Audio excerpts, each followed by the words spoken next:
I'm 29, male. Grew up in a middle-class household. But if you looked at how my parents treated me versus my younger sister, you'd think I was the unwanted stepchild, and she was royalty.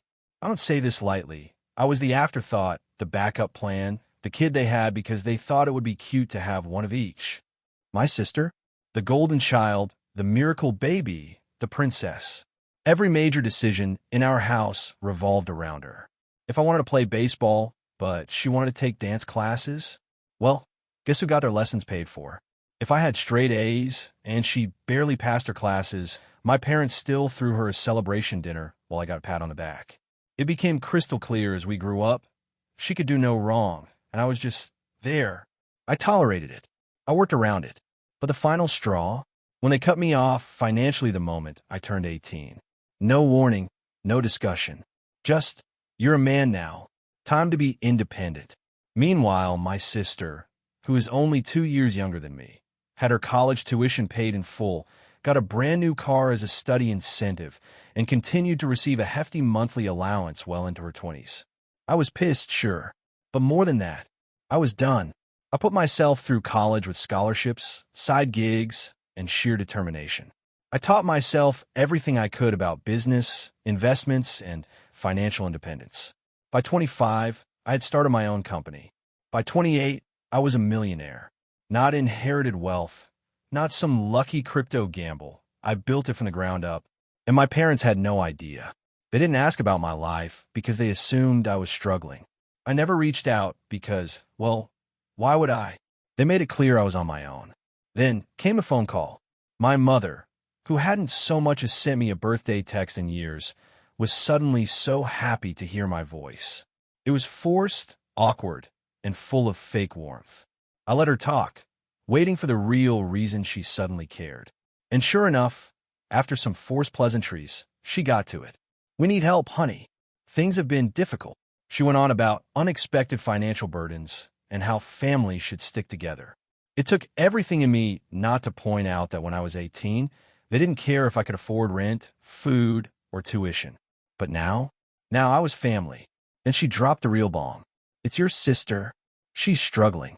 Of course. My golden child sister had never worked a day in her life. Everything was handed to her.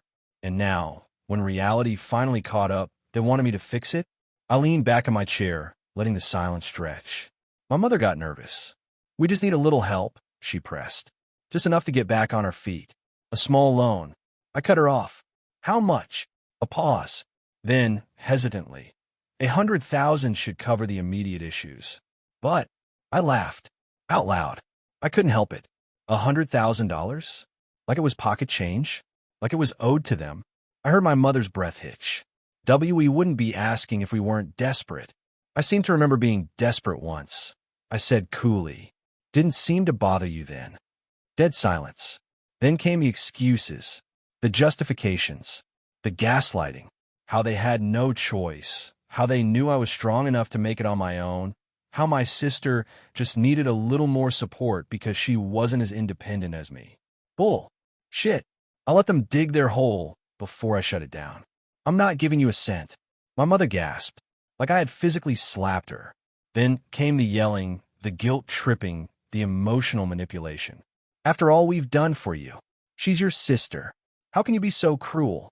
Money has made you heartless. I hung up, and that should have been the end of it. But entitlement runs deep. They weren't done. The next week, I started getting calls from family members I hadn't spoken to in years. Aunts, uncles, even a couple of cousins who barely knew me. All with the same message. Your parents need help. Haven't you turned your back on them? I didn't bother explaining. I knew the game. My parents had spun a sob story, painting me as the heartless rich son who refused to help his struggling family. Then came the threats. First, emotional. My mother sent long texts about how she'd always loved me, how she was disappointed in the man I'd become. My father, ever the quiet enforcer, sent a single message. You'll regret this. Then legal. Yep, they tried to sue me. For what?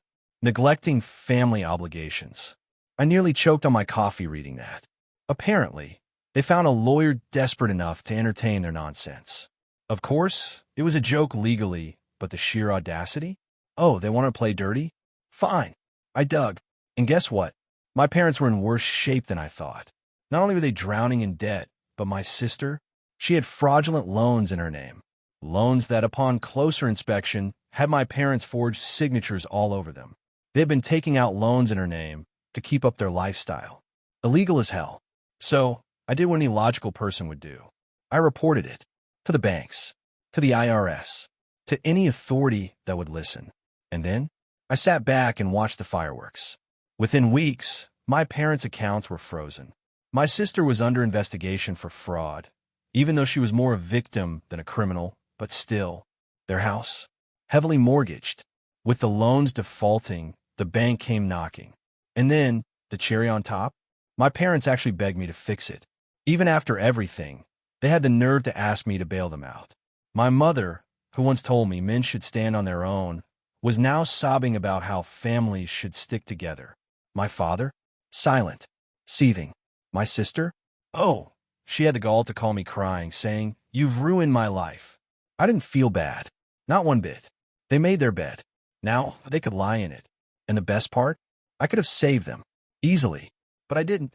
Instead, I made a donation, $100,000, to a charity for struggling students. You know, the kind of people who actually deserve a chance. And my parents? My sister? They lost everything. The last message I got from my mother was months later. "You were our son." Were. I smiled. Deleted the message. Blocked the number. They were never my family. Not really. And I was finally free. Want more stories of entitled people getting what they deserve? Hit that subscribe button. Unlike my parents, it won't cost you $100 grand.